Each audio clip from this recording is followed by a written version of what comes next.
السلام علیکم ورحمۃ اللہ وبرکاتہ۔ الحمد للہ وکفی وسلام علی عبادہ الذین اصطفی، اما بعد۔ رجب کے مہینہ میں اللہ تعالیٰ کے نبی کو اللہ تعالیٰ نے اپنے پاس بلایا، جس کو ہم معراج کہتے ہیں، شب معراج، لیلۃ المعراج، اور اس کے لیے اہتمام بھی کیا جاتا ہے عبادات کا، خیرات کا۔ یہ اللہ تعالیٰ کی بہت بڑی قدرت میں سے ایک چھوٹا سا نمونہ تھا کہ 3 کپڑوں میں اٹھایا اور سارے خلا کے پردوں کو چاک کروا کے 7 آسمان کے دروازے کھلوا کر سدرۃ المنتہا پہ جبریل کی بھی بس ہو گئی کہ اس کے آگے اتنا بھی اوپر گیا تو جل کے راکھ ہو جاؤں گا، تو اس سے اوپر آپ تشریف لے گئے، اور پھر عرش خوشی سے جھوم اٹھا، اہتز عرش الرحمن، عرش خوشی سے یوں جھوم رہا تھا۔ خوشی میں انسان بے خود ہو کر جھومنے لگ جاتا ہے، تو اللہ کا عرش جھومنے لگا آپ کی آمد پر، اور پہلی ہستی ہیں جن کا قدم اللہ کے عرش پر پڑا، اور اللہ تعالیٰ اور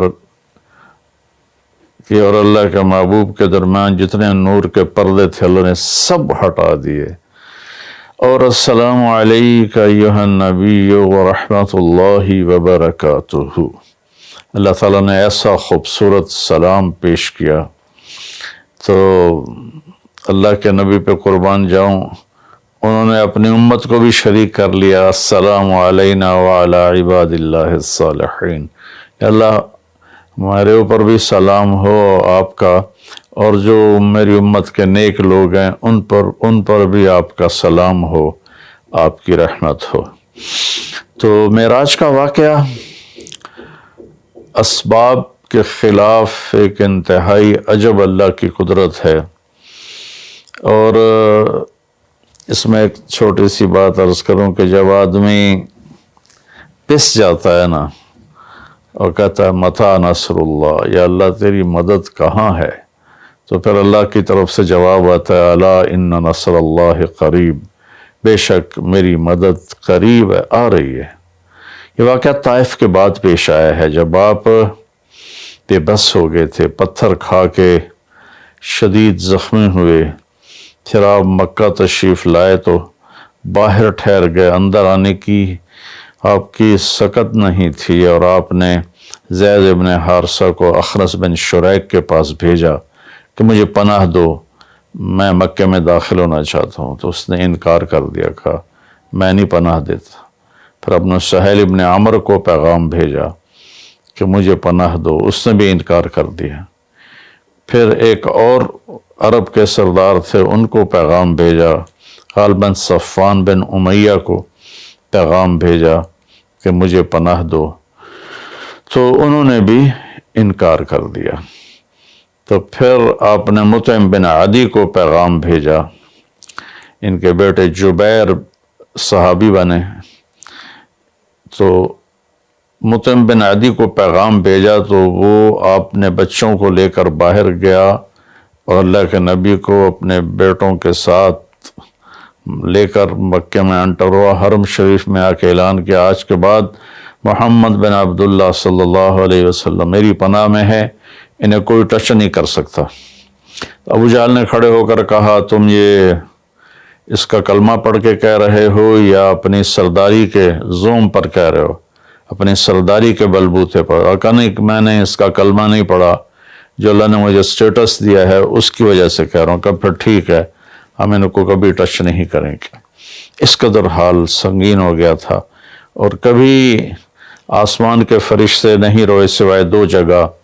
ایک دفعہ جب ابراہیم علیہ السلام نے حضرت اسماعیل کو الٹا لیٹایا اور چھری ہاتھ میں اور سر کے بال ہاتھ میں، اس طرح، اور یوں آسمان کو دیکھ کے کہا یا اللہ تو مجھ سے ناراض ہو گیا ہے کہ میرے دل میں اسماعیل کی محبت آ گئی ہے۔ اس پر آسمان کے فرشتے زار و قطار روئے تھے۔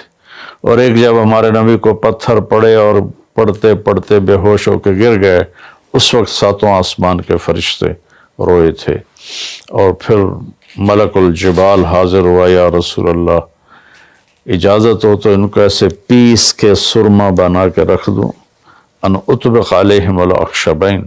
آپ نے کہا نہیں، لا اللہ ان یخرج من اصلابہ من یوحد اللہ، نہیں، اللہ تعالیٰ ان کی نسل میں ایسے پیدا کرے گا جو اللہ کی توحید کو ماننے والے ہوں گے۔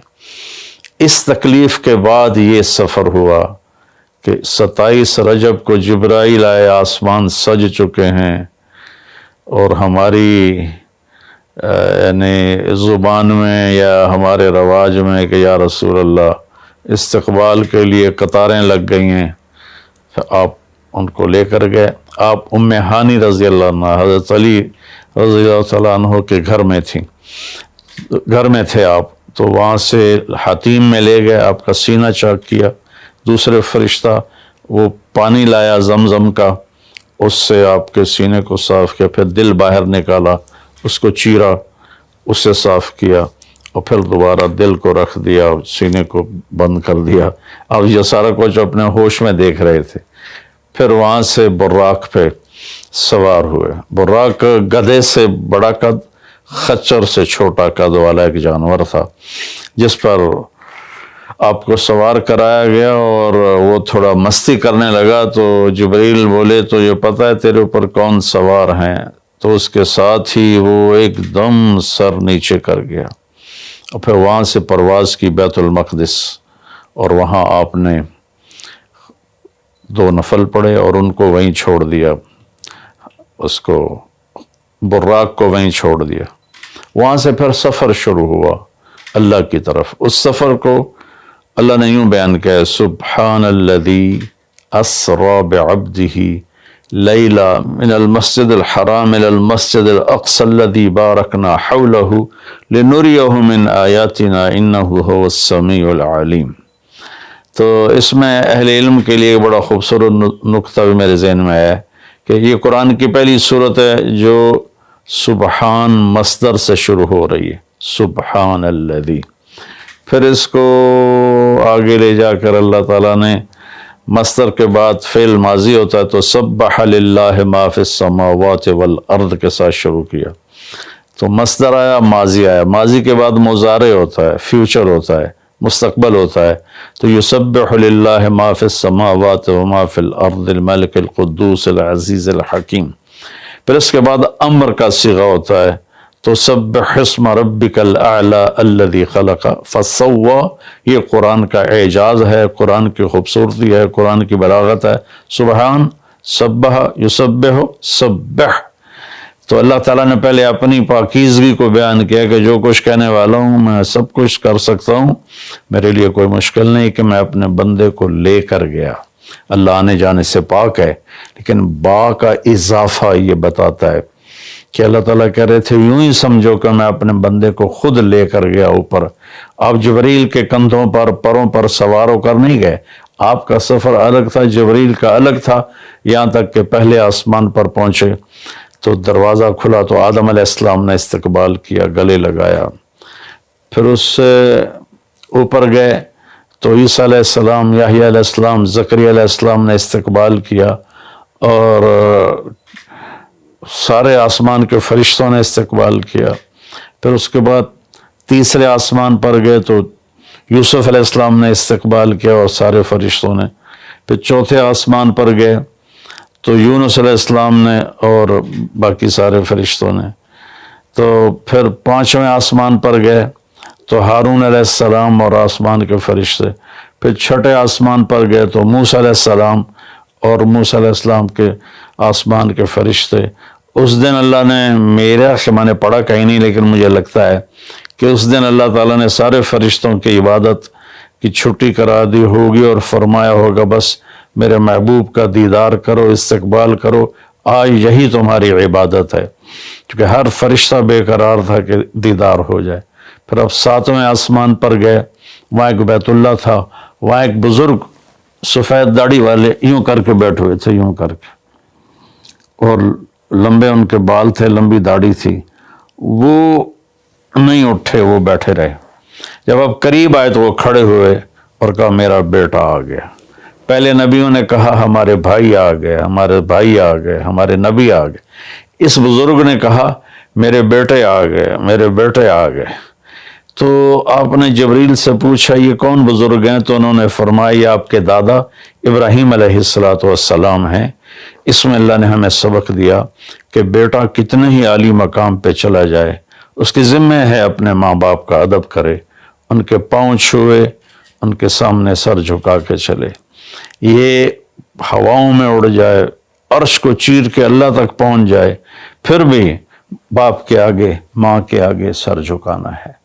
اور یہ سبق عملاً اللہ نے امت کو سکھایا، پہنچایا کہ اللہ تو جانتے تھے کہ یہ امت اپنے والدین کی کتنی نافرمان ہوگی، اور کتنے ماں باپ ہوں گے جو چھپ چھپ کے روئیں گے، کتنی مائیں ہوں گی جو دوپٹے کے پلو میں اپنے آنسو چھپا لیں گی اپنی اولاد کی نافرمانی کی وجہ سے، بدتمیزی کی وجہ سے۔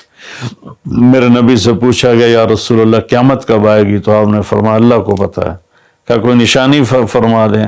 ارشاد فرما دیں کہ جب مائیں بیٹیوں کے ہاتھوں ذلیل ہوں گی تو قیامت آئے گی۔ یعنی بیٹے تو کرتے ہی رہتے ہیں، اگر بیٹیاں بھی ماں کو ذلیل کریں گی تو قیامت آ جائے گی۔ تو یہ اتنا بڑا مقدس رشتہ ہے۔ آپ نے فرمایا جس نے اپنے والدین کو دکھ دیا اس پہ اللہ کی لعنت، زمین آسمان کی لعنت، فرشتوں کی لعنت، نہ اس کی نماز قبول ہے، نہ روزہ، نہ صدقہ۔ اور دوسری طرف آپ نے فرمایا جو صبح صبح ماں باپ کی زیارت کر لے تو صبح سے شام تک جنت کے 2 دروازے اس کے لیے کھل جاتے ہیں۔ نہ حال پوچھا نہ خدمت کی، صرف آ کے زیارت کی محبت کی وجہ سے، شام کو آ کے ان کی زیارت کی تو صبح تک جنت کے 2 دروازے اس کے لیے کھلے رہیں گے۔ پھر ان میں کوئی ایک فوت ہو جاتا ہے اور یہ اس ایک کی بھی ایسے تعداد کرتا ہے، زیارت کرتا ہے، ایک دروازہ کھلا رہے گا۔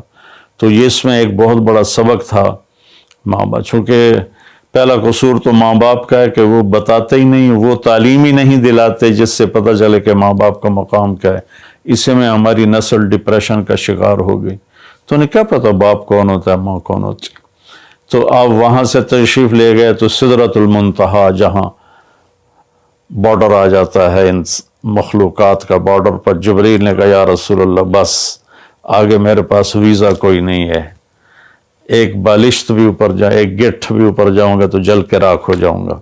تو اللہ نے ایک تخت اتارا، اس سے اپنے محبوب کو بٹھایا اور وہ گئے بلندیوں کو چیرتے ہوئے، اس نے عرش پر جا کر لینڈ کیا، آپ اترے اور میرے اللہ تعالیٰ نے کہا ثم دنا فتدلی فکان قاب قوسین او ادنی۔ اللہ تعالیٰ نے اپنے محبوب کو اپنے قریب کر لیا، اتنا قریب کیا کہ فاصلے مٹ گئے، فاصلے مٹ گئے۔ تو بھائیو پھر لمبا واقعہ ہے، لوگ آج کل اتنا لمبا سنتے بھی نہیں ہیں، تو میں صرف جانے کا بتا دیتا ہوں۔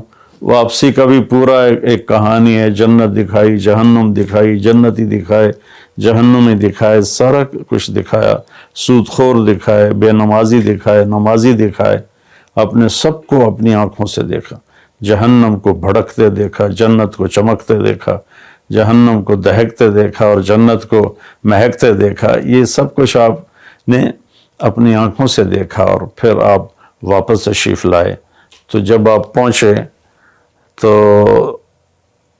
ابھی رات کا حصہ باقی تھا اور رات گزری نہیں تھی جب آپ اتنی بڑی کائنات کا سفر کر کے واپس تشریف لائے۔ تو اس میں ایک بڑا سبق ہے، وہ یہ ہے کہ اللہ نے اپنے نبی کا ہاتھ پکڑا اور اپنی ذات تک پہنچا دیا۔ ہم اپنا ہاتھ اللہ کے نبی کے ہاتھ میں دے دیں تو ہم بھی اللہ کی ذات تک ہماری بھی پہنچ ہو جائے گی۔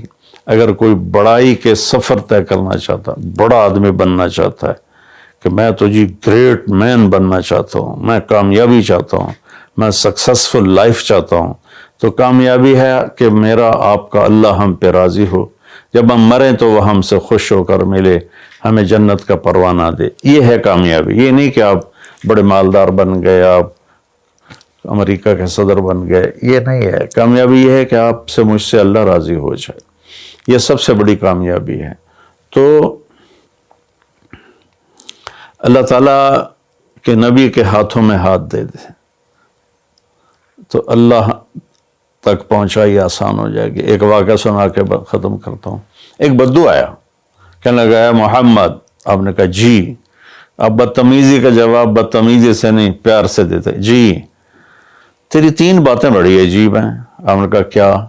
تو کہتا ہم باپ دادے کا دین چھوڑ کے تیرے دین پہ آ جائیں گے، ہم کیوں چھوڑیں باپ دادے کا دین؟ کہا اچھا، اور؟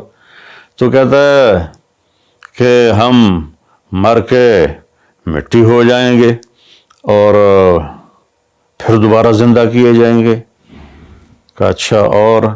تو کہتا ہے سورے عرب کو تیری امت فتح کر لے گی، ایران اور یورپ کو بھی تیری امت فتح کر لے گی۔ تو یہ کیسی بچوں والی باتیں کہا، ان کو روٹی نہیں ملتی اور یہ سنا رہا ہے ان کو کہ اس سے کیسر اور کسرا 2 بڑے بلاک تھے اس وقت۔ تو آپ نے مسکرا کے فرمایا انشاءاللہ تیری عمر لمبی ہوگی، تو دیکھے گا کہ سارا عرب و عجم میرا کلمہ پڑھے گا، پھر تو دیکھے گا کہ سارا عرب و عجم یہاں مدینہ ڈھک کے آئے گا، اور پھر تو دیکھے گا کہ اللہ تعالیٰ قیامت کے دن تجھے بھی کھڑا کرے گا، مجھے بھی کھڑا کرے گا، اور میں تیرا ہاتھ پکڑ کے تجھے یاد دلاؤں گا کہ ہو گیا یہ زندہ ہونا کہ نہیں ہوا۔ تو وہ کہنے لگا نہیں میں نہیں مانتا، تو چلا گیا۔ اس نے پھر ابوبکر صدیق کے دور میں دیکھا سارا عرب فتح ہو گیا، کہنے لگا پہلی بات تو پوری ہوگی، ساری قوم نے کلمہ پڑھ لیا۔ حضرت عمر کا زمانہ آیا تو کیسر اور کسرا پٹ گئے، تو کہنے لگا دوئی گل بھی پوری ہوگی، ہن باویں تری ہو ہی نہ جاوے کدائیں، چلیے بھائی کلمہ پڑھیے۔ تو وہ وہاں سے اپنے علاقے سے آیا، حضرت عمر کے دربار میں آ کر اس نے کلمہ پڑھا۔ جب وہ آپ کی محفل میں آتا آپ اس کے لیے کھڑے ہو جاتے، بڑا اکرام کرتے۔ تو ایک دفعہ فرمایا کہ تم دیکھتے ہو میں اس بدو کا بڑا اکرام کرتا ہوں، میں اس محفل میں تھا جس میں اللہ کے نبی نے کہا تھا کہ رہے گی تیسری بات تو تیرا ہاتھ پکڑ کے بتاؤں گا کہ ہوئی کہ نہیں ہوئی، ہم مر کے زندہ ہوئے ہیں کہ نہیں ہوئے، اور قیامت کا دن جس کا ہاتھ میرے نبی کے ہاتھ میں آ گیا وہ جنت میں پہنچانے سے پہلے کبھی نہیں چھوڑیں گے۔ تو یہ وہ شخص ہے جس کا ہاتھ میرے نبی نے پکڑا ہوا ہے، اس کو جنت تک پہنچا کے چھوڑیں گے۔ تو میرے عزیزوں، میرے بھائی بہنوں، بچوں بچیوں، ہم مختلف قسم کی نافرمانیوں کا شکار ہیں اور اس میں ہم لذت ڈھونڈتے پھر رہے ہیں اور فرسٹریشن کا شکار ہیں۔ ہماری نئی نسل نشوں پہ لگی ہوئی ہے۔ اللہ کے واسطے سب سے ہاتھ چھڑا کر اللہ کے نبی کو اپنا ہاتھ پکڑا دو، آپ کو یوں پکڑیں گے اور اللہ پاک سے جا کر ملا دیں گے، اور فرشتے بھی آپ پر رشک کریں گے۔ یہ واقعہ معراج کی اصل تھیم ہے، اور واقعہ معراج کا اصل پیغام ہے کہ کی محمد سے وفاتوں نے تو ہم تیرے ہیں، یہ جہاں چیز ہے کہ لوح و قلم تیرے ہیں۔ السلام علیکم ورحمۃ اللہ۔